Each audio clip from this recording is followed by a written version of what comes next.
If you want to make an impact with your wealth and maximize your tax savings, today we're talking about gifting appreciated shares to charity. And if you're not taking advantage of this opportunity, you could be missing out on big tax savings.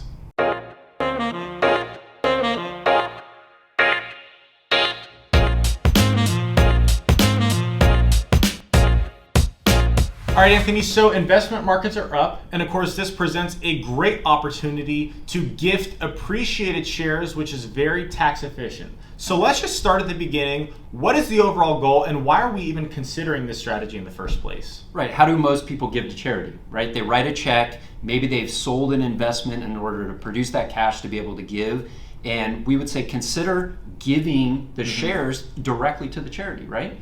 And that way you can avoid the capital gain because the charity can sell it tax-free, whereas you're paying tax if you sell it first. Absolutely. So that sounds like a great idea. But let's talk about where the rubber hits the road. How do we actually do this in practice? Right. Many larger charities are equipped to be able to receive stock or other assets that are appreciated. We work with charities that are ready. They have a brokerage account if a donor comes to them with stock. A lot of smaller charities, however, just don't have the capacity for that type of thing. But that's not the end of the road because you can control it as the donor. In fact, a donor-advised fund through a community foundation is a great way to implement this. And of course, one of the reasons why we're talking about this strategy in the first place is changes to tax law, which can change your tax situation.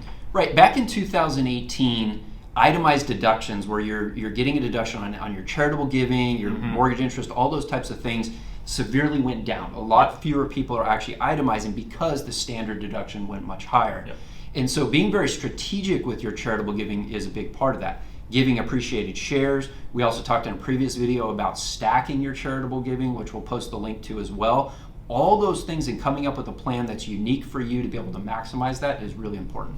So when we present this strategy to clients, a common argument we'll hear against this is, well, I don't want to sell or gift away XYZ investment, right? It's done so well and it's grown by so much. If I give it away, then I won't be able to get any more of that growth. And what we're saying right now is that's not necessarily the case. Yeah, in fact, when it has done well, that's when you really want to pay attention and be thinking about this. I just had this conversation with the client the other day. He has a stock that's gone up quite a bit. We talked about giving shares over, and then what he's going to do is repurchase the shares with the cash that he has on hand.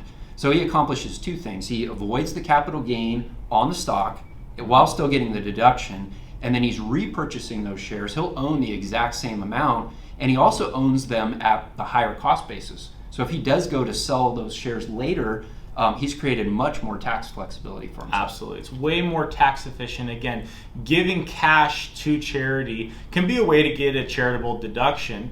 And we're not saying that taxes are the only reason why you should and do give, but what we are saying is if you are going to give, make sure you do it tax efficiently.